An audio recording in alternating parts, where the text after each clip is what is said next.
أعوذ بالله من الشيطان الرجيم. بسم الله الرحمن الرحيم. السلام علیکم ورحمۃ اللہ وبرکاتہ.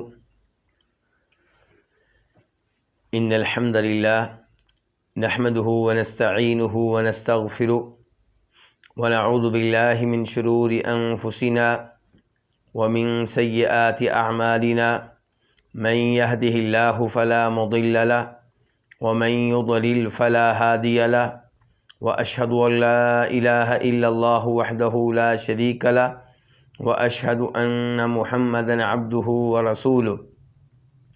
يا ايها الذين امنوا اتقوا الله حق تقاته ولا تموتن الا وانتم مسلمون.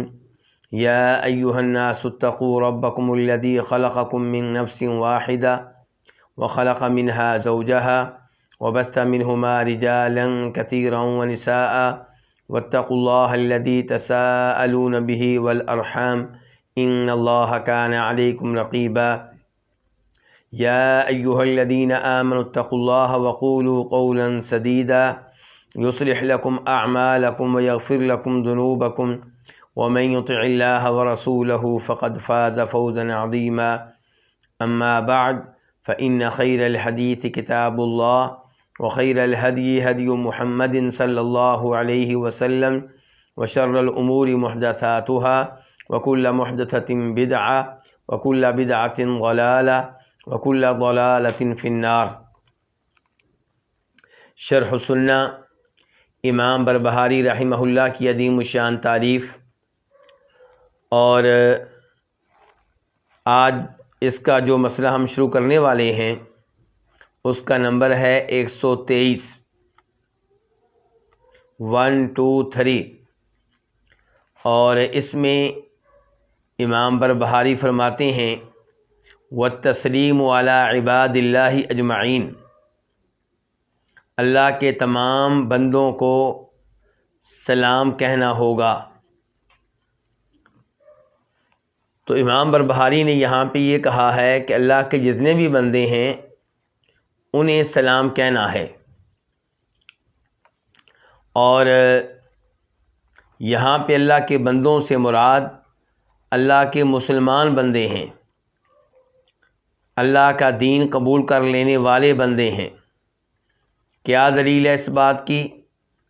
اس کی دلیل وہ حدیث ہے جسے امام مسلم روایت کرتے ہیں، اور مسلم شریف میں اس کا نمبر ہے 2167 2167.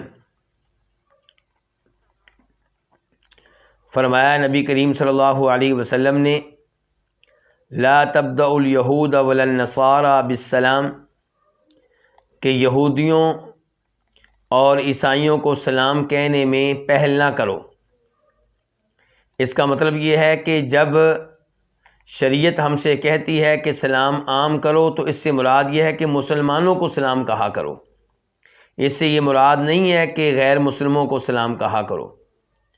غیر مسلموں کو سلام کہنے میں پہل نہیں کی جائے گی، البتہ کوئی بھی دوسرا لفظ استعمال کیا جا سکتا ہے جس کا تعلق ان کے مذہب اور ان کے دین سے نہ ہو. مثال کے طور پہ پرامن غیر مسلم جو مسلمانوں پہ ظلم کرنے میں ملوث نہیں ہے، تو آپ اس سے کہہ سکتے ہیں کہ آپ کے کیا حالات ہیں، حاجی صاحب آپ کے کیا حالات ہیں، چودھری صاحب آپ کیسے ہیں. تو اس قسم کا لفظ تو بولا جا سکتا ہے، لیکن السلام علیکم نہیں کہا جائے گا. اور اس کی وجہ بھی بیان کی ہے نبی علیہ الصلوۃ والسلام نے کہ یہودی اہل کتاب جب تمہیں سلام کہتے ہیں وہ در حقیقت کہہ رہے ہوتے ہیں السلام علیکم، یعنی کہ تم پہ موت آئے. السلام علیکم کا معنی کیا ہوتا ہے؟ کہ تم پہ رب کی طرف سے سلامتی نازل ہو، اللہ تمہیں سلامت رکھے، اللہ تمہیں محفوظ رکھے ہر طرح کی آفتوں سے، بیماریوں سے، مصیبتوں سے. بڑی شاندار دعا ہے. لیکن وہ کیا کہتے تھے؟ السلام علیکم، یعنی کہ لام کو غائب کر دیتے تھے. تو السلام کا معنی کیا ہوتا ہے؟ موت. السلام علیکم، تم پہ موت آئے، تم مر جاؤ. اور افسوس سے کہنا پڑتا ہے کہ آج ہماری وہ نسل جس کو ہم کیا کہتے ہیں، پڑھا لکھا طبقہ، یونیورسٹیوں کے نوجوان، یونیورسٹیوں کی بچیاں، کالجوں میں تعلیم پانے والے بچے اور بچیاں، یہ نخرے کے انداز میں یہی الفاظ بول رہے ہوتے ہیں، السلام علیکم السلام علیکم. یعنی کہ اپنی طرف سے وہ کیا ایک نخرہ سا دکھا رہے ہوتے ہیں، لیکن وہ حقیقت میں دعا نہیں دے رہے ہوتے بلکہ بددعا دے رہے ہوتے ہیں. تو صاف صاف کہنا چاہیے السلام علیکم، بلکہ یہ سوچ کر کہنا چاہیے کہ میں دعا دے رہا ہوں. سننے والے کو بھی یہ سوچ کر یہ دعا سننی چاہیے کہ مجھے دعا مل رہی ہے. تو خلاصہ کلام یہ ہے کہ غیر مسلموں کو سلام کہنے میں پہل نہیں کی جائے گی. وجہ بتا دی گئی ہے کیا، کہ وہ در حقیقت ہمیں کیا کہتے ہیں، بددعا دیتے ہیں. اچھا، اب سلام کہنے میں پہل نہیں کی جائے گی، لیکن اگر وہ سلام کہیں پھر کیا کرنا ہے، یہ مسئلہ ہے. ہم انہیں سلام کہنے میں پہل نہیں کریں گے، یہ تو طے ہو گیا. اور وہ سلام کہیں تو ہم نے کیا کہنا ہے، وعلیکم.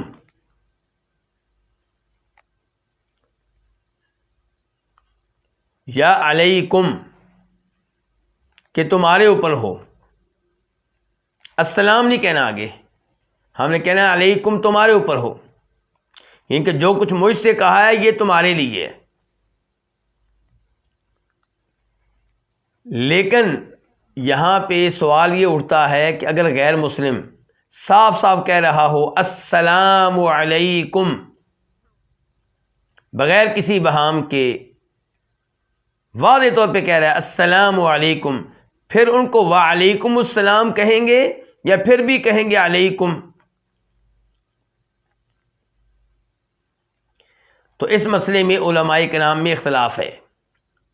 امام ابن القیم رحمہ اللہ کہتے ہیں کہ اسلام انصاف پہ مبنی دین ہے، اس لیے انصاف کا تقاضا یہ ہے کہ پھر انہیں بھی وعلیکم السلام کہا جائے، کہ اللہ تعالیٰ تمہیں بھی سلامت رکھے.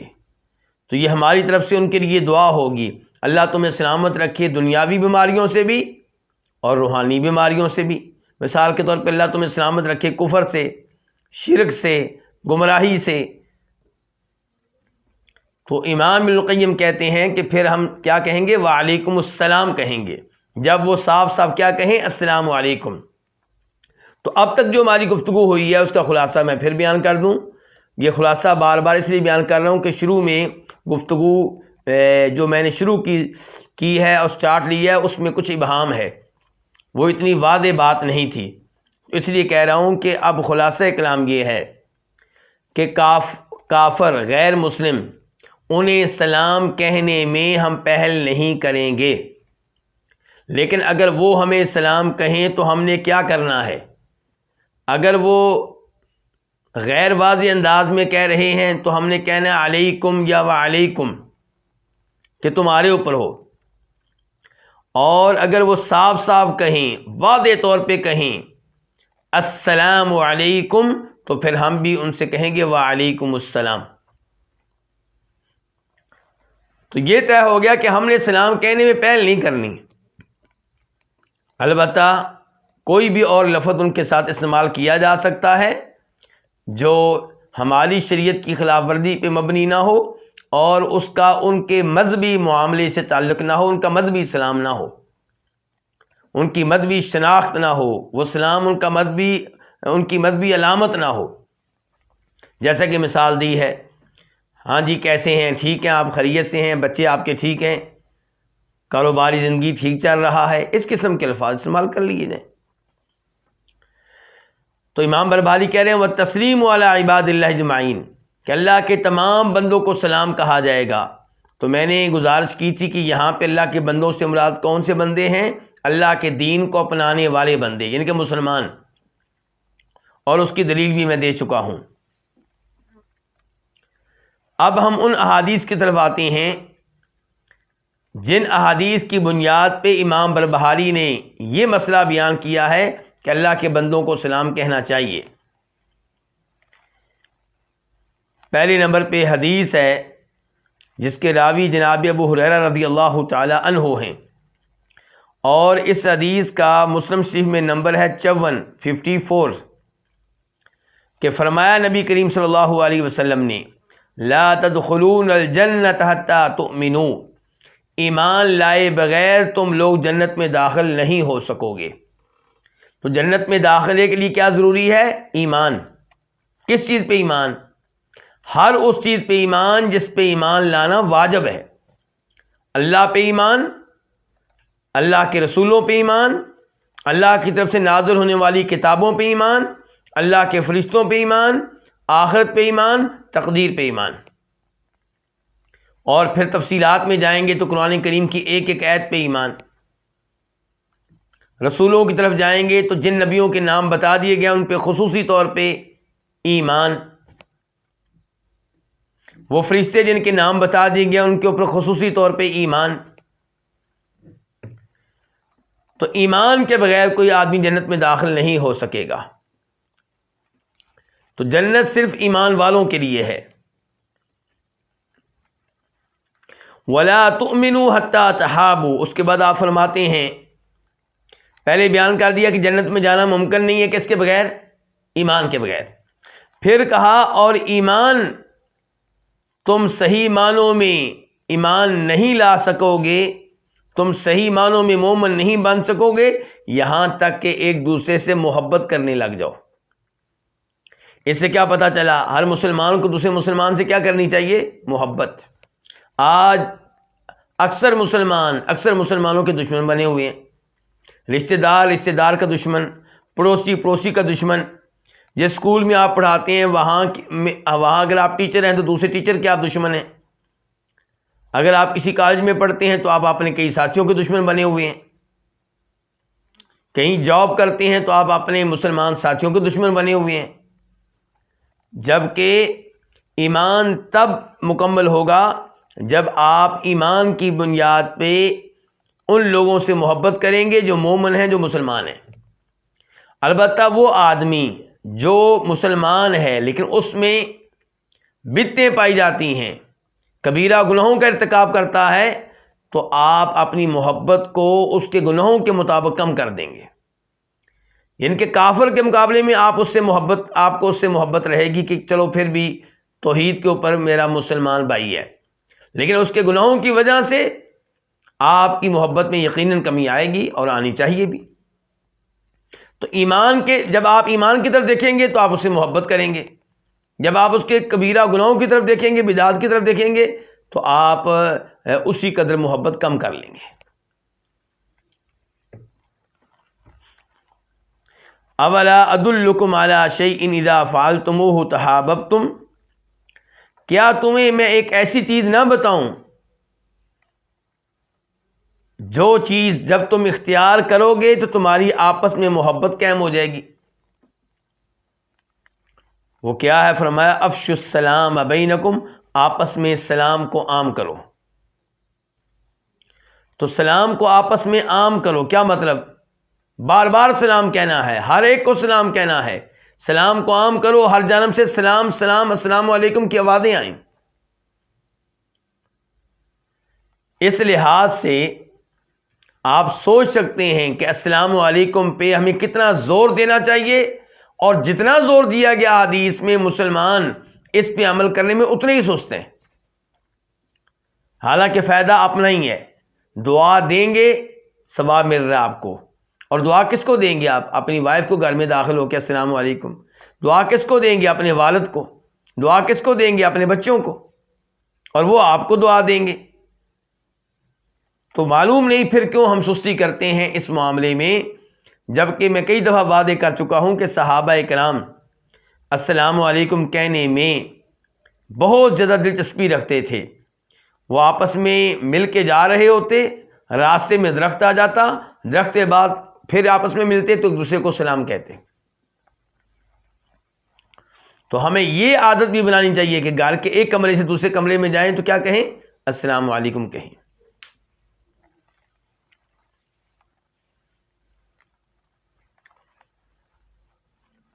اس کے بعد ایک اور حدیث جس کے راوی جناب عبداللہ بن عمرو بن عاص رضی اللہ تعالیٰ عنہما ہیں، اور اس حدیث کو امام بخاری اپنی صحیح میں لے کر آئے ہیں، نمبر ہے 12، اور امام مسلم اپنی صحیح میں لے کر آئے ہیں، نمبر ہے 39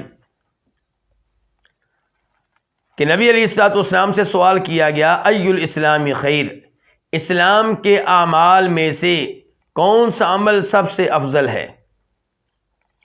مسلم شریف میں اور بخاری میں تو یہی الفاظ ہیں ای الاسلام خیر، کون سا اسلام بہتر ہے، لیکن یہی حدیث جب مسلم احمد میں آتی ہے، امام احمد کی کتاب میں، وہاں پہ الفاظ ہیں ای الاعمال خیر، کہ اسلام کے کون سے اعمال میں سے، اسلام کے اعمال میں سے کون سا عمل سب سے بہتر ہے؟ تو آپ نے کہا تطعم الطعام، کھانا کھلانا، کھانا کھلاؤ، وتقرأ السلام علی من عرفت ومن لم تعرف، اور سلام کہو اسے بھی جسے تم جانتے ہو اور اسے بھی جسے تم نہیں جانتے۔ اس کا مطلب ہے السلام علیکم صرف اپنے رشتہ داروں کے لیے نہیں ہے، السلام علیکم صرف پڑوسیوں کے لیے نہیں ہے، السلام علیکم صرف دوستوں کے لیے نہیں ہے، السلام علیکم صرف ان کے لیے نہیں ہے جو آپ کے ساتھ جاب میں شریک ہیں، بلکہ ہر مسلمان کے لیے، چاہے آپ اسے جانتے ہوں یا نہ جانتے ہوں، جو آپ کو مسلمان لگے اسے آپ سلام کہیں۔ اچھا، اب یہ بھی مسئلہ ہے کہ کیسے پتہ چلے گا کہ یہ مسلمان ہے؟ اگر تو آپ کسی اسلامی ملک میں رہتے ہیں جہاں اکثریت مسلمانوں کی ہے، وہاں پہ تو معاملہ آسان ہے، لیکن وہ ممالک جہاں پہ غیر مسلم بھی رہتے ہیں وہاں پہ مسئلہ بنتا ہے۔ مسئلہ کیوں بنتا ہے؟ کیونکہ مسلمانوں نے اپنی شکلیں کن کی طرح بنا لی ہیں؟ غیر مسلموں کی طرح، داڑھی مونڈتے ہیں ان کی طرح، لباس پہنتے ہیں ان کی طرح، اٹھنا بیٹھنا ان کی طرح، نوجوانوں نے ہاتھوں میں پہنے ہوں گے کنگن غیر مسلموں کی طرح، کیونکہ مسلمان نوجوان تو نہیں پہنتے کیونکہ عورتوں کا کام ہے، کانوں میں بھی بالیاں پہنی ہوں گی، ناک میں بھی کوئی چیز ڈالی ہوگی، شلوار بھی ٹخنوں سے نیچے ہوگی۔ تو یہ افسوس کا مقام ہے کہ مسلمان نے کیا صورتحال اختیار کر لی ہے۔ تو بہرحال کیا فرما رہے ہیں نبی علیہ السلام؟ تقرأ السلام علی من عرفت ومن لم تعرف، ہر ایک کو سلام کہیں، اسے بھی جسے آپ جانتے ہیں اور اسے بھی جسے آپ نہیں جانتے۔ تو یہ الفاظ اس مسئلے کے عین مطابق ہیں جو امام بربہاری بیان کر رہے ہیں کہ اللہ کے تمام بندوں کو سلام کہیں۔ تو مراد کون ہے؟ مسلمان۔ اس کے بعد مسئلہ نمبر 125 125، یہاں اس مسئلے میں امام بربہاری واضح کر رہے ہیں کہ نماز جمعہ کی اہمیت اور جماعت کے ساتھ نماز پڑھنے کی اہمیت، اور یہ واضح کرنا چاہتے ہیں کہ جماعت کے ساتھ نماز نہ پڑھنا، جمعہ کی نماز میں شریک نہ ہونا، یہ بدعتیوں کی علامت ہے۔ کن کی علامت ہے؟ بدعتیوں کی۔ کیا مطلب ہے اس کا؟ مراد یہ ہے کہ بدعتی یہ کام کیا کرتے تھے۔ کیا کام کرتے تھے؟ کہ وہ چونکہ بدعتی تھے، مثال کے طور پہ خوارج تھے، خارجی تھے، تکفیری تھے، معتزلی تھے، تو وہ مسلمان حکمرانوں کے پیچھے نماز پڑھنے کو درست نہیں سمجھتے تھے کہ یہ تو کبیرہ گناہ کرتا ہے تو یہ تو مسلمان نہ ہوا۔ اب خارجیوں کے نزدیک، تکفیریوں کے نزدیک، معتزلیوں کے نزدیک وہ آدمی مسلمان نہیں رہتا جو کبیرہ گناہ کا ارتکاب کرے۔ تو وہ پھر ایسے حکمرانوں کے پیچھے نماز پڑھنے کو درست نہیں سمجھتے تھے، ان کے پیچھے خطبہ جمعہ میں حاضر ہونے کو، نماز پڑھنے کو درست نہیں سمجھتے تھے۔ تو امام بربہاری کہتے ہیں کہ جو آج جمعہ کی نماز میں حاضر نہیں ہوتا، جماعت کے ساتھ مسجد میں نماز نہیں پڑھتا، اس میں نشانی پائی جاتی ہے کن کی؟ بدعتیوں کی۔ تو عام طور پہ یہ کام شروع کرنے والے ان کے زمانے میں بدعتی تھے، لیکن آج بدعتیوں کے علاوہ عام مسلمان جو فاسق ہیں، کبیرہ گناہوں کے مرتکب ہیں، وہ بھی یہ کام یعنی کہ اس میں سستی کرتے ہیں، جمعہ کی نماز میں حاضر نہیں ہوتے، جماعت میں حاضر نہیں ہوتے۔ تو پہلے امام بربہاری کے الفاظ پڑھ لیتے ہیں، پھر مزید گفتگو کریں گے۔ کہتے ہیں ومن ترک صلاۃ الجمعہ والجماعۃ فی المسجد من غیر عذر فهو مبتدع، اور جو جمعہ کی نماز اور مسجد میں جماعت، جو جمعہ کی نماز اور مسجد میں جماعت کی نماز کو ترک کر دے بغیر کسی عذر کے، فهو مبتدع، تو وہ کیا ہے؟ بدعتی ہے۔ والعذر، اور عذر کیا ہو سکتا ہے؟ عذر بتانے لگے ہیں۔ چلیں عذر کے اوپر گفتگو بعد میں کر لیں گے کہ کون سا عذر ہے جس کو شریعت مانتی ہے اور اس کی وجہ سے آپ خطبہ جمعہ ترک کر سکتے ہیں، مسجد میں آنے کو ترک کر سکتے ہیں۔ پہلے وہ دلائل دیکھ لیتے ہیں جن سے پتہ چلتا ہے کہ جمعہ کی نماز کی کیا اہمیت ہے اور مسجد میں جماعت کے ساتھ نماز پڑھنے کی کیا اہمیت ہے۔ پہلے نمبر پہ ابو داؤد شریف کی حدیث ہے جس کا نمبر ہے 1052 اور اس کے راوی ہیں ابو الجعد الضمری۔ شیخ البانی رحمہ اللہ نے اس کو حسن درجے کی حدیث قرار دیا ہے۔ نسائی شریف میں بھی یہ حدیث آئی ہے، وہاں پہ اس کا نمبر ہے 1369 کہ فرمایا نبی علیہ الصلوۃ والسلام نے من ترک ثلاث جمع تہامنا بها طبع اللہ علی قلبی، جو 3 جمعے سستی کرتے ہوئے ترک کر دے، یعنی کہ بغیر عذر کے سستی کرتے ہوئے، تو اللہ رب العزت اس کے دل پہ مہر لگا دیتے ہیں۔ اندازہ کیجئے کہ خطبہ جمعہ ترک کرنا، نماز جمعہ میں حاضر نہ ہونا کتنا بڑا جرم ہے۔ ہمیں تو یہ ترغیب دی گئی ہے کہ ہم نماز جمعہ کے لیے بہت پہلے مسجد میں پہنچ جائیں، 1 گھنٹہ پہلے، 1.5 گھنٹہ پہلے، 2 گھنٹے پہلے پہنچیں۔ چلیں آپ پہلے نہیں پہنچ سکے، کم از کم جب امام صاحب ممبر پہ بیٹھیں اس وقت آپ مسجد میں موجود ہوں۔ لیکن بالکل ہی خطبہ جمعہ ترک کر دینا بغیر کسی عذر کے، جی کرکٹ میچ دیکھنے میں مصروف تھا، کرکٹ کھیلنے میں مصروف تھا، تاش کھیلنے میں مصروف تھا، لوڈو کھیلنے میں مصروف تھا، شاپ پہ بیٹھا ہوا تھا، تو فرماتے ہیں نبی علیہ الصلوۃ والسلام کہ جو 3 جمعے سستی کی وجہ سے ترک کر دے، اللہ تعالیٰ اس کے دل پہ مہر لگا دیتے ہیں۔ اور دوسری حدیث جس کے روایت کرنے والے امام مسلم رحمہ اللہ ہیں، نمبر ہے 865 اور حدیث کے راوی ہیں جناب عبداللہ بن عمر اور جناب ابو ہریرہ رضی اللہ تعالی عنہما، کہ لَيَنْتَهِيَنَّ، فرماتے ہیں نبی صلی اللہ علیہ وسلم، لَيَنْتَهِيَنَّ أَقْوَامٌ عَنْ وَدْعِهِمُ الْجُمُعَاتِ، کہ لوگ نماز جمعہ ترک کرنے سے یقیناً باز آ جائیں گے، او لَيَخْتِمَنَّ اللَّهُ عَلَى قُلُوبِهِمْ، ورنہ اللہ تعالیٰ ان کے دلوں پہ مہر لگا دے گا، ثُمَّ لَيَكُونُنَّ مِنَ الْغَافِلِينَ، پھر وہ غافل لوگوں میں سے بن جائیں گے۔ جب اللہ کی مہر لگ جائے گی تو پھر دل مردہ ہو گیا، غافل، پھر یہ آیتیں، یہ حدیثیں، یہ اذانیں، یہ ان پہ زیادہ اثر نہیں کریں گی۔ تو ڈرنا چاہیے اس دن سے جس دن اللہ تعالیٰ ہمارے دل پہ مہر لگا دے۔ مہر لگ گئی تو آپ کے ہاتھ میں کیا رہا؟ تو یہ 2 حدیثیں، پہلی ابو داؤد شریف اور نسائی شریف کی تھی، دوسری مسلم شریف کی، اور نمبر بھی شاید میں بتا چکا ہوں 865۔ تیسرے نمبر پہ آپ حدیث لیجئے عام نمازوں کے بارے میں، 5 وقت کی نمازوں کے بارے میں، کہ انہیں جماعت کے ساتھ ادا کرنا چاہیے، اور اگر جماعت کے ساتھ ادا نہیں کرتے اور آپ کے پاس کوئی عذر نہیں ہے تو شریعت اس معاملے میں کتنی حساس ہے اور کتنی شدید ہے۔ یہ جناب ابو ہریرہ کی روایت کردہ حدیث ہے کہ نبی صلی اللہ علیہ وسلم نے کچھ لوگوں کو کچھ نمازوں میں نہ پایا، تو آپ نے کہا لَقَدْ هَمَمْتُ أَنْ آمُرَ رَجُلًا يُصَلِّي بِالنَّاسِ، میں نے پختہ عزم کیا اس بات کا کہ کسی آدمی کو حکم دوں کہ وہ لوگوں کو نماز پڑھائے،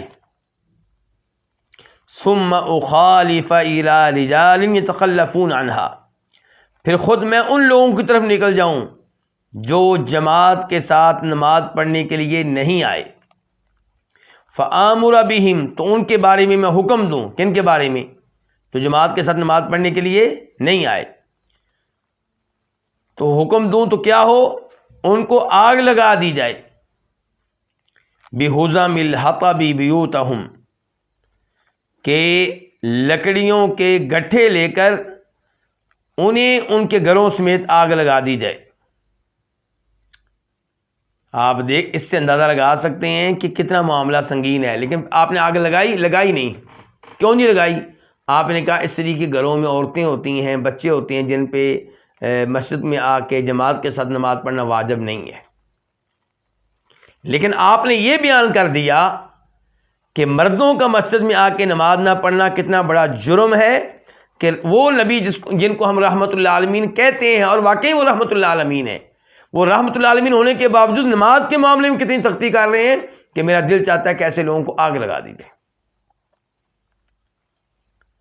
اور یہ آپ کے الفاظ اس وقت کے ہوں گے جب آگ کے عذاب سے منع نہیں کیا گیا تھا، بعد میں آگ کے عذاب سے منع کر دیا گیا۔ یعنی کہ آپ کسی کو قتل کریں، مثال کے طور پہ قاتل ہے، اس کو آپ قتل کریں گے تو آگ میں نہیں جلا سکتے، کیونکہ ایک حدیث میں آپ فرماتے ہیں آگ کا عذاب صرف اللہ رب العزت کے ساتھ خاص ہے۔ یعنی کہ ہم کسی کو سزا دینا چاہیں تو آگ کی سزا نہیں دے سکتے۔ یہ حدیث اس کو روایت کی امام بخاری نے، اور اس کا نمبر ہے 644 644، اور امام مسلم نے، اور اس کا نمبر ہے 651 651۔ اب ایک اور روایت لیجئے، اس سے بھی کیا واضح ہوگا کہ مسجد میں آ کر جماعت کے ساتھ نماز پڑھنا مردوں پہ واجب ہے، ضروری ہے، لازمی ہے۔ مسلم شریف کی روایت ہے، نمبر ہے اس کا 654 654۔ عبداللہ بن مسعود رضی اللہ عنہ کے یہ الفاظ ہیں، مشہور و معروف صحابی ہیں، کہتے ہیں کہ من سرہ ان یلقى اللہ غدا مسلما، جسے یہ بات پسند ہے کہ وہ کل اللہ رب العزت سے بطور مسلمان ملاقات کرے، یعنی کہ روز آخر جب اس کی اللہ سے ملاقات ہو تو اسلام کی حالت میں ملاقات ہو، فَلْيُحَافِظْ عَلَىٰ هَٰؤُلَاءِ الصَّلَوَاتِ حَيْثُ يُنَادَىٰ بِهِنَّ، تو اس پہ واجب ہے کہ یہ 5 وقت کی نمازیں پابندی کے ساتھ ادا کرے۔ کہاں ادا کرے؟ جہاں اذان دی جاتی ہے۔ تو اذان کہاں دی جاتی ہے؟ مساجد میں۔ تو جہاں سے اذان کی آواز آتی ہے وہاں جا کر یہ نماز ادا کرنی چاہیے۔ فَإِنَّ اللَّهَ شَرَعَ لِنَبِيِّكُمْ سُنَنَ الْهُدَىٰ، کیونکہ اللہ رب العزت نے تمہارے نبی کے لیے ہدایت کے طریقے مقرر کر دیے ہیں۔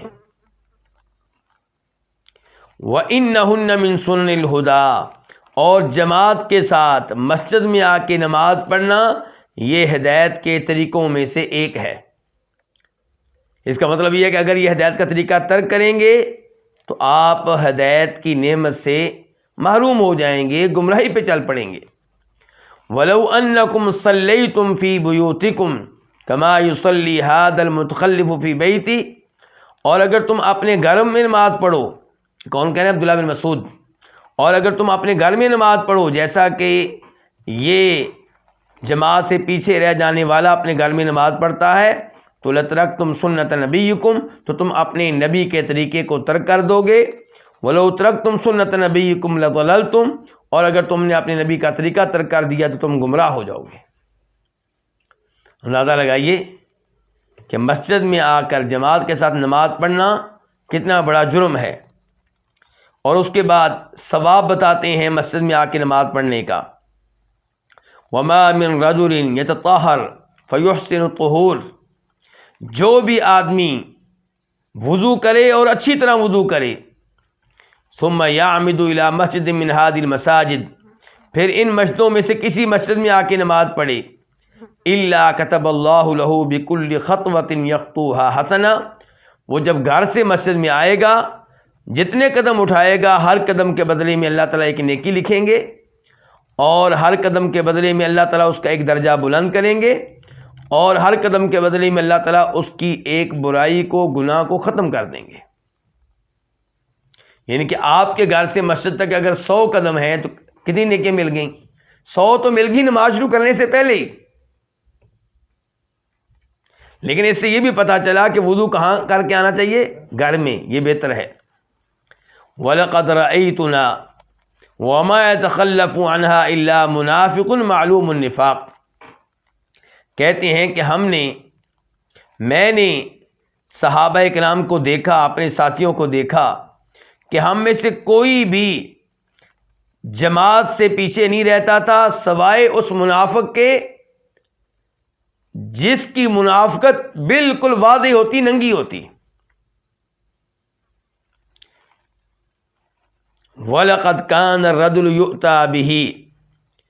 کسی آدمی کو لایا جاتا مسجد میں جماعت کے لیے اس حال میں کہ یؤتى بِهِ یُحَادَى بَيْنَ رَجُلَيْنِ. اسے اس حال میں لایا جاتا ہے کہ اسے 2 آدمیوں کے درمیان گھسیٹا جا رہا ہے. ان کے 2 آدمی ہیں جنہوں نے سہارا دیا ہوا ہے. اس نے اپنا ایک ہاتھ ایک آدمی کے کندھے پہ رکھا ہوا ہے، دوسرا ہاتھ دوسرے کے کندھے پہ رکھا ہوا ہے. ان کے سہارے سے آ رہا ہے، اتنا کمزور ہے، اتنا بیمار ہے، حتیٰ یقام فی الصف، یہاں تک کہ مسجد میں لا کے اسے صف میں کھڑا کر دیا جاتا. یعنی کہ اتنی بیماری میں بھی ان کی خواہش ہوتی تھی کہ ہم نماز کہاں جا کر پڑھیں؟ مسجد میں جا کے پڑھیں. تو اس سے آپ اندازہ لگا سکتے ہیں کہ جماعت کے ساتھ نماز پڑھنے کی کیا اہمیت ہے. تو امام بربہاری کی طرف اب واپس چلیں. امام بربہاری کیا کہہ رہے ہیں؟ وَمَن تَرَكَ صَلَاةَ الْجُمُعَةِ وَالْجَمَاعَةِ فِي الْمَسْجِدِ مِنْ غَيْرِ عُذْرٍ فَهُوَ مُبْتَدِعٌ. جو جمعہ کی نماز اور مسجد میں جماعت کی نماز کو ترک کرے بغیر کسی عذر کے تو وہ بدعتی ہے. بدعتی کیوں قرار دیا بتا چکا ہوں. کیونکہ بدعتی لوگ امام بربہاری اور ان سے پہلے زمانوں میں کیا تھا؟ خلافت قائم تھی. تو شہر کی جو مین مسجد ہوتی تھی وہاں جمعہ کون پڑھاتا تھا؟ جو شہر کا گورنر ہوتا تھا، حکمران ہوتا تھا، اور امام بھی وہیں ہوتے تھے، نماز بھی وہیں پڑھاتے تھے. تو بدعتی لوگ پھر ان کے پیچھے نماز پڑھنے سے بچتے تھے. تو پھر وہ یا تو گھر میں نمازیں پڑھ لیتے یا کوئی اور طریقہ اختیار کرتے.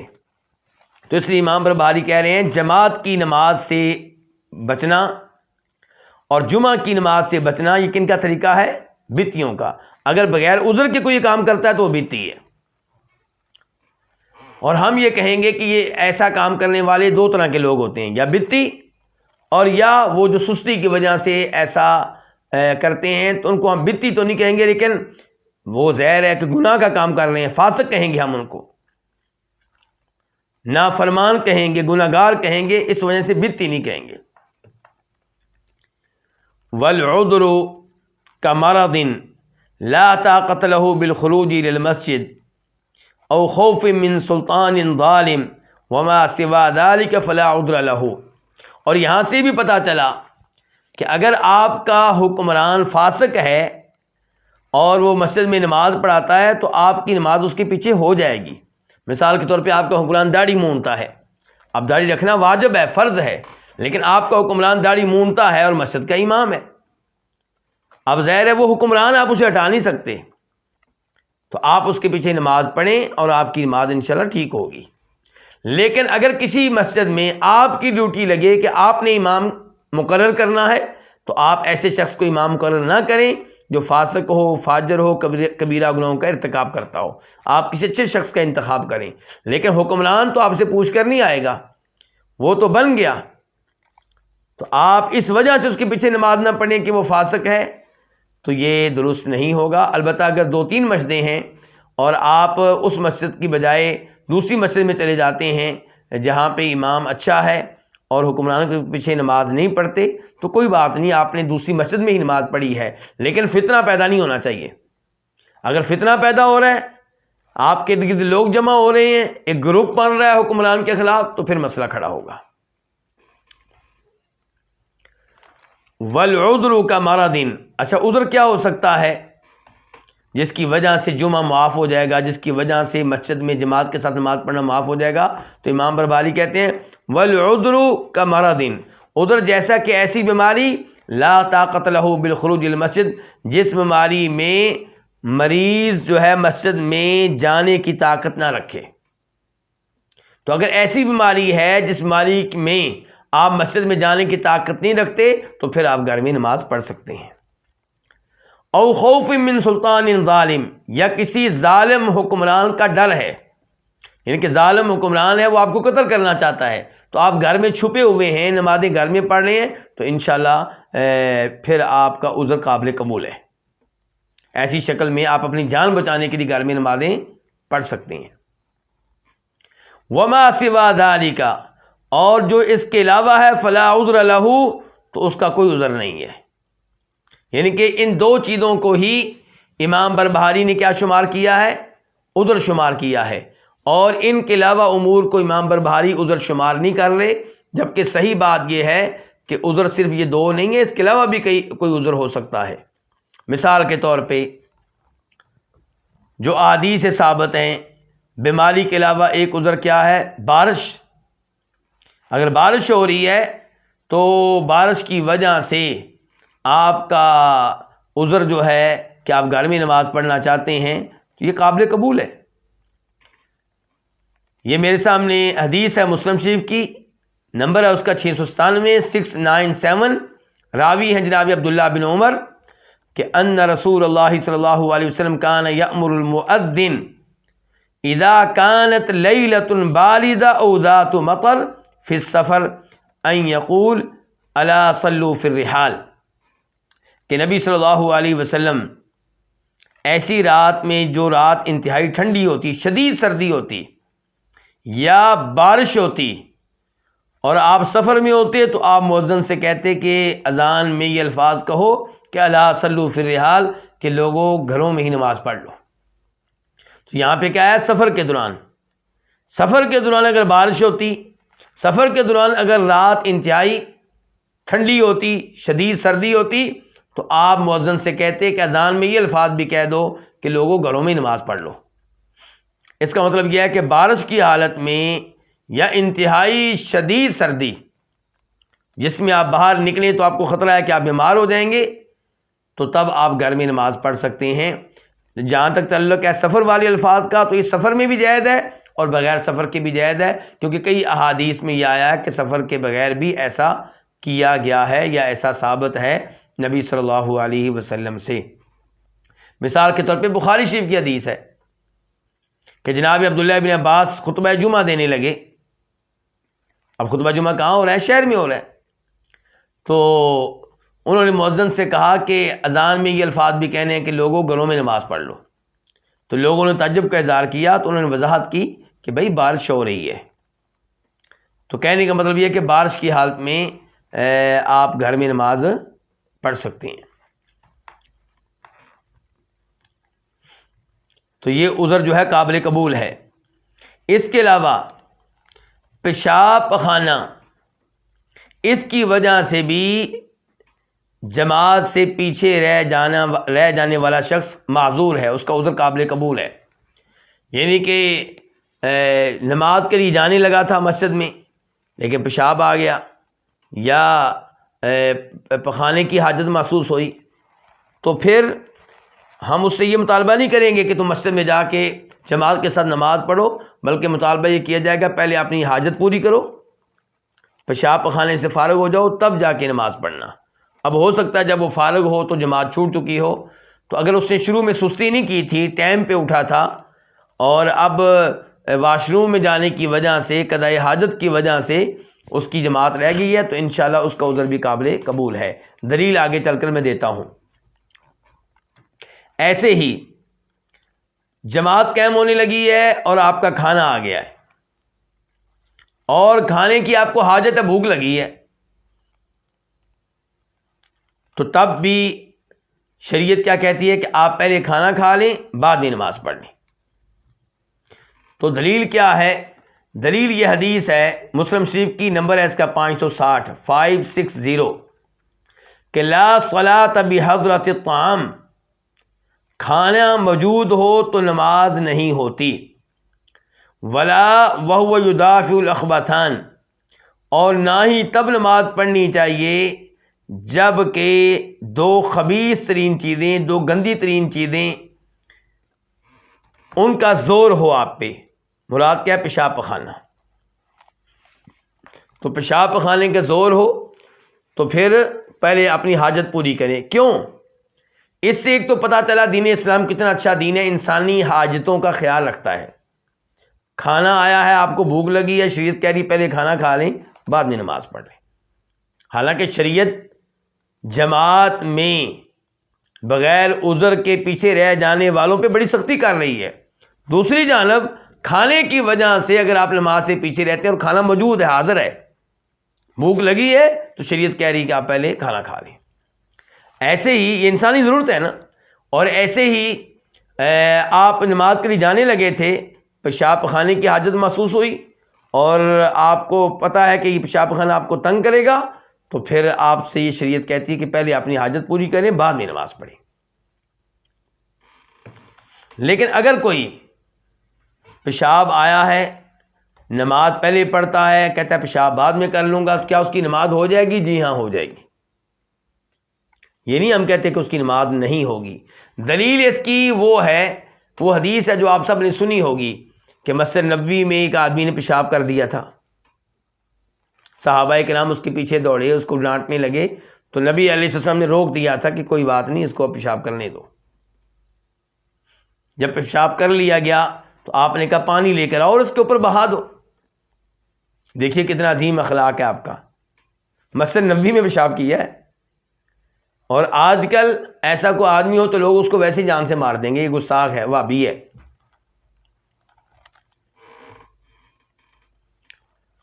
اچھا، یہ کیسے مسئلہ معلوم ہوا اس حدیث سے کہ پیشاب کی موجودگی میں اگر کوئی نماز پڑھ لیتا ہے تو اس کی ہو جائے گی، اگرچہ ایسا کرنا نہیں چاہیے؟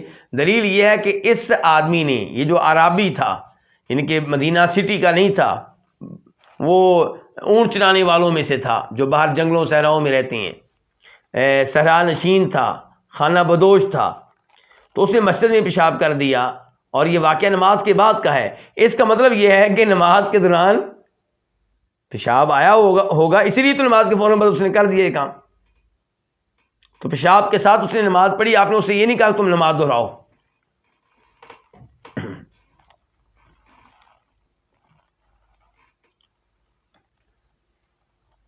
تو یہ چند میں نے عذر بیان کیے ہیں جن کی وجہ سے انسان نماز اپنے گھر میں، اپنے کمرے میں، اپنی دکان وغیرہ میں پڑھ سکتا ہے۔ اس کے بعد یہ مسئلہ نمبر ہے 119۔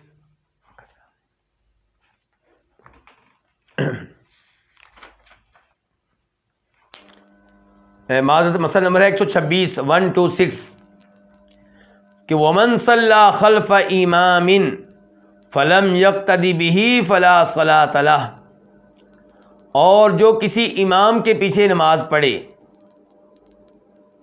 اور اس کی اقتداء نہ کرے تو اس کی نماز نہیں ہوگی۔ یہ کیا مسئلہ ہے؟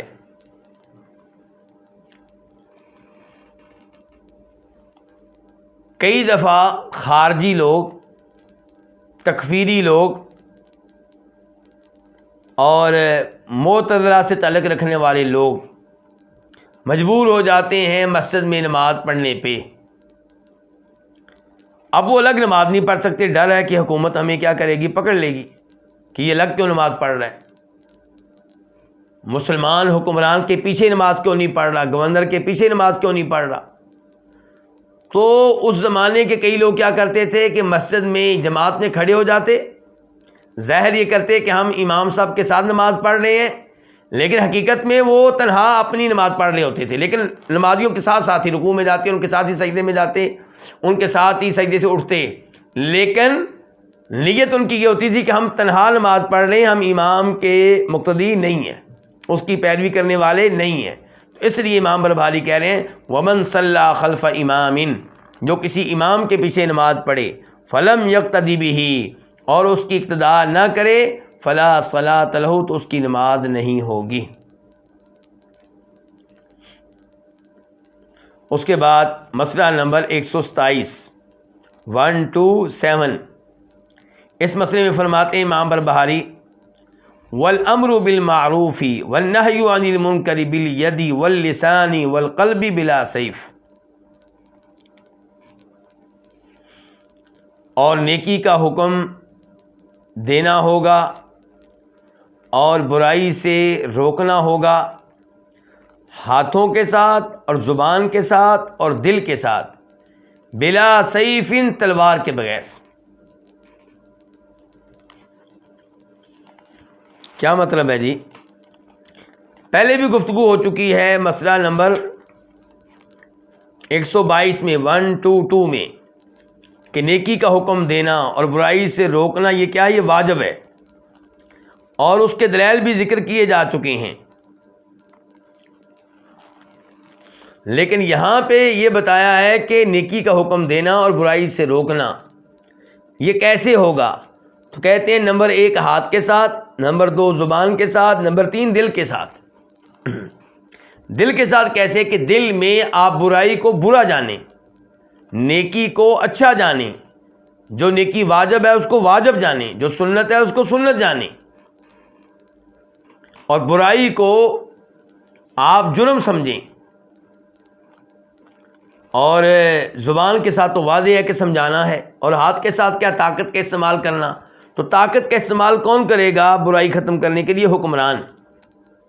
واجبات و فرائض پہ عمل کروانے کے لیے طاقت کا استعمال کون کرے گا؟ حکمران۔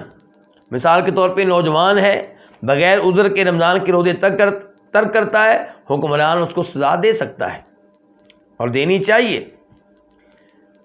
بغیر عذر کے لوگ نماز جماعت کے ساتھ پڑھنے کے عمل کو ترک کر دیتے ہیں، حکمران انہیں سزا دے سکتا ہے اور دینی چاہیے۔ شراب پینے والے پکڑے جائیں ان کو سزا دے، نشہ پینے والے پکڑے جائیں ان کو سزا دے۔ تو یہ ہاتھ کا استعمال حکمران کرے گا، یا پھر گھر کا سربراہ وہ اپنے بچوں پہ طاقت کا استعمال کر سکتا ہے اگر وہ نماز نہیں پڑھتے، جیسا کہ بتا چکا ہوں، ابو داؤد شریف کی حدیث ہے۔ نبی علیہ السلام ارشاد فرماتے ہیں کہ بچہ 7 سال کا ہو جائے تو اسے نماز پڑھنے کی ترغیب دو، حکم دو۔ 10 سال کا ہو جائے نماز نہ پڑھے تو اس کی پٹائی کر سکتے ہو۔ تو ہاتھ کا استعمال وہ کریں گے جن کو طاقت استعمال کرنے کی اجازت ہے، اور جتنی اجازت ہے اتنی طاقت استعمال کریں، اس سے زیادہ نہیں۔ یہ نہیں ہوگا کہ کوئی والد اپنے بچے کو قتل کر دے اس لیے کہ نماز نہیں پڑھتا تھا۔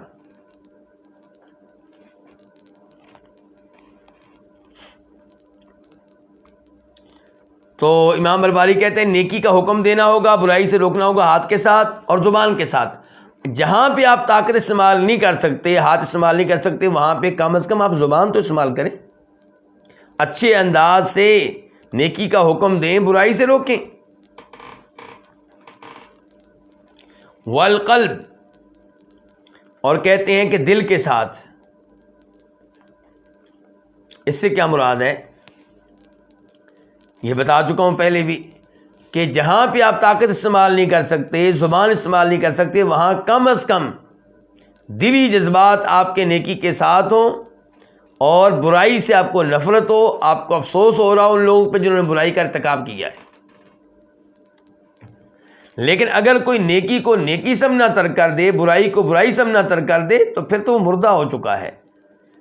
فرماتے ہیں نبی علیہ الصلوۃ والسلام، یہ ابو سعید خدری کی حدیث ہے، مسلم شریف میں آئی ہے، نمبر 49 ہے 49، کہ فرمایا نبی کریم صلی اللہ علیہ وسلم نے، من رأى منکم منکرا فلیغیرہ بیدی، کہ تم میں سے جو کوئی برائی دیکھے اس کو تبدیل کرے اپنے ہاتھ کے ساتھ۔ فإن لم یستطع فبلسانہ، اگر ہاتھ کے ساتھ طاقت نہیں رکھتا اسے تبدیل کرنے کی، اس کو مٹانے کی، تو اپنی زبان کے ساتھ۔ فإن لم یستطع فبقلبہ، اور اگر اپنی زبان کے ساتھ برائی کو ختم کرنے کی، مٹانے کی طاقت نہیں رکھتا تو اپنے دل کے ساتھ۔ وذالک ضعف الایمان، فرمایا یہ کمزور ترین ایمان ہے۔ زبان سے برائی سے نہ روکنا، دل میں اس برائی کو برا جاننا، یہ کمزور ایمان ہے، اور جو دل سے بھی برا نہ جانے تو اس کا ایمان پھر ہوگا؟ یہ سوچنا چاہیے.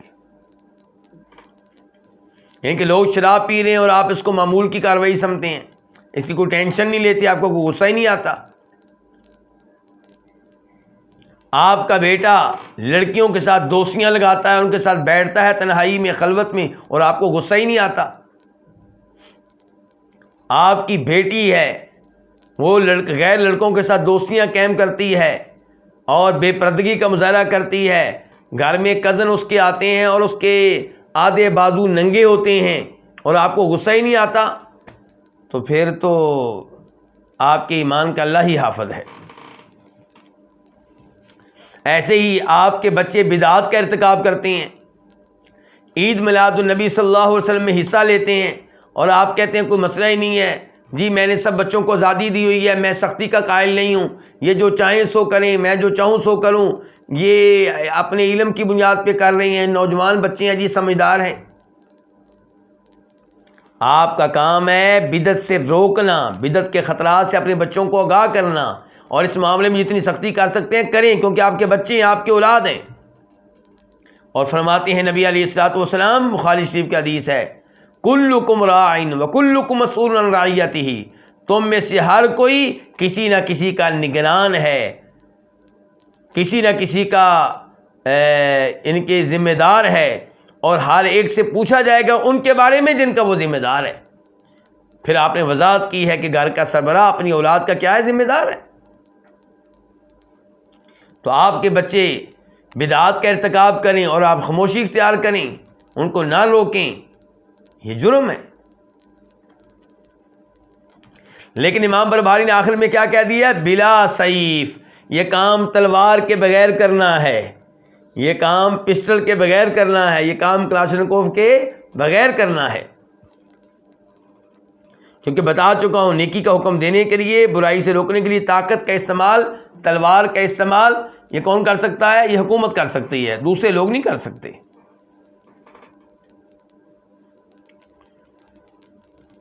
تو نیکی کا حکم دینے کے لیے, برائی سے روکنے کے لیے طاقت کا استعمال بھی کر سکتے ہیں. حکمران آپ کا اگر برائیاں کرتا ہے, گناہ کرتا ہے, تو آپ تلوار لے کر میدان میں نکل آئیں. یہ کن کا نظریہ ہے, یہ کن کی سوچ ہے؟ یہ معتزلہ کی سوچ ہے, یہ خوارج کی سوچ ہے, یہ تکفیریوں کی سوچ ہے.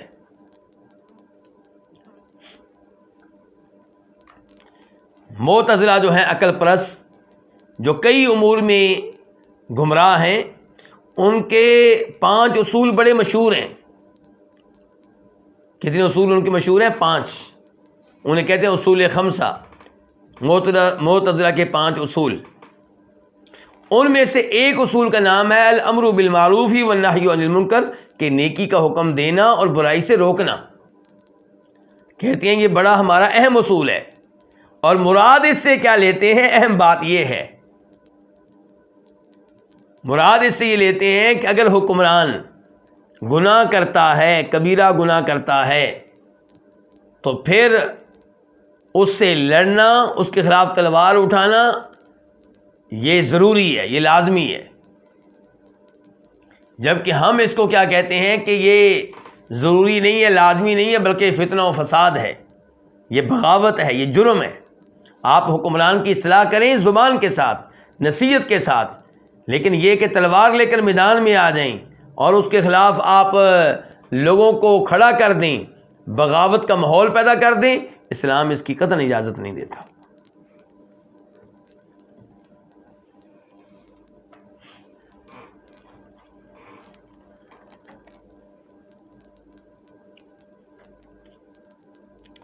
تو یہ سوچ رکھنا کہ حکمران اگر کبیرہ گناہ کرے گا تو اس کے خلاف بغاوت کریں گے, اس کا تختہ الٹنے کی کوشش کریں گے, اس کو اقتدار سے ہٹانے کی کوشش کریں گے. یہ کن کا اصول ہے؟ گمراہ فرقوں کا اصول ہے. اور افسوس سے کہہ رہا ہوں, ہمارے کئی سلفی, کئی اہل حدیث بھی اس سوچ میں مبتلا ہیں. اور وہ ایسے علماء کو گونگا بہرا کہتے ہیں جو برائی ہونے پہ حکمران کے خلاف بغاوت کا ماحول پیدا نہیں کرتے. اور یہ سمجھتے ہیں کہ شاید یہ حکمران جو ہیں یہ علماء جو ہیں حکمرانوں کو نصیحت نہیں کرتے، جبکہ علماء کرام سب سے زیادہ اللہ سے ڈرنے والے ہوتے ہیں۔ آپ کیا سمجھتے ہیں انہیں اس بات کا احساس نہیں ہے کہ ہم نے رب کے پاس حاضر ہونا ہے؟ ہمیں حسن ظن ہے سلفی علماء کرام کے بارے میں، شیخ صالح فوزان کے بارے میں اور دیگر بڑے بڑے علماء کرام کے بارے میں کہ وہ اپنے ممالک کے حکمرانوں کو غلط امور سے روکنے کی کوشش کرتے ہیں، نصیحت کرتے ہیں، لیکن ضروری نہیں کہ وہ نصیحت کریں اور باہر آ کر عوام کو رپورٹ دیں کہ جناب ہم نے آج حق ادا کر دیا ہے، ہم نے یہ الفاظ استعمال کیے، حکمران نے آگے سے یہ کہا، ہم نے آگے سے اس کو یہ جواب دے کے اس کی بولتی بند کر دی۔ پبلک سے واہ لینا، تالیاں سمیٹنا، خراج تحسین وصول کرنا، یہ اہل حق علماء کرام کا کام نہیں ہوتا۔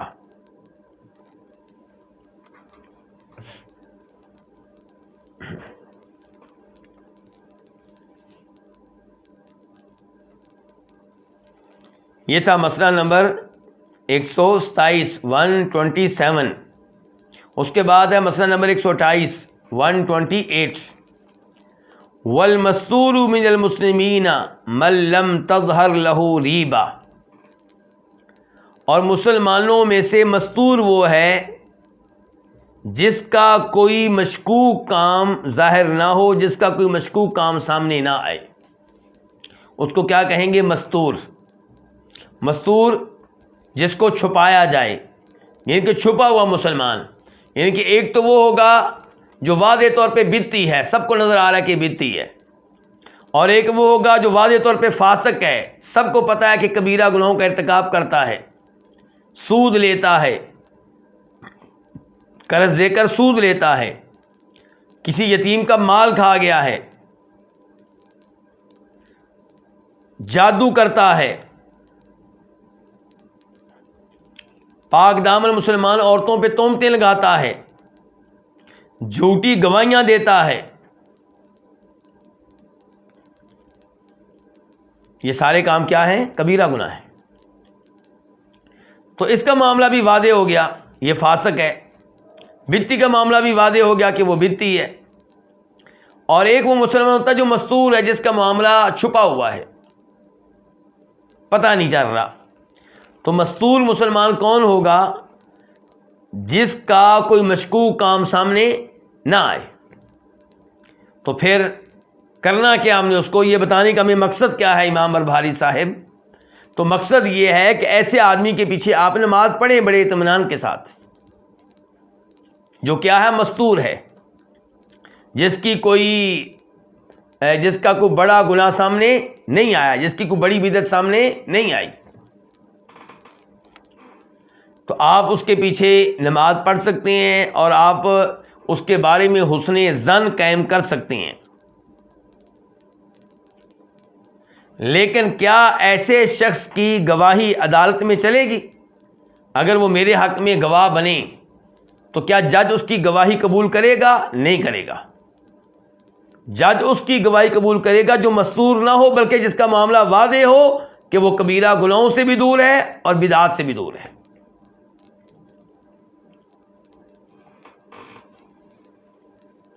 اس کو کیا کہتے ہیں؟ عادل۔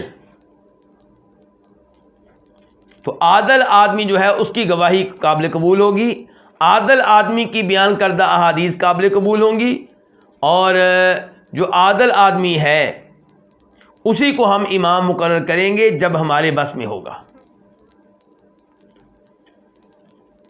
اور جہاں تک تعلق ہے مستور کا، جس کے کبیرہ گناہ سامنے نہیں آئے، جس کی بدعات سامنے نہیں آئیں، تو آپ اس کے پیچھے نماز پڑھ سکتے ہیں۔ نماز کے معاملے میں اس کے بارے میں تحقیقات کرنا یہ ضروری نہیں ہے۔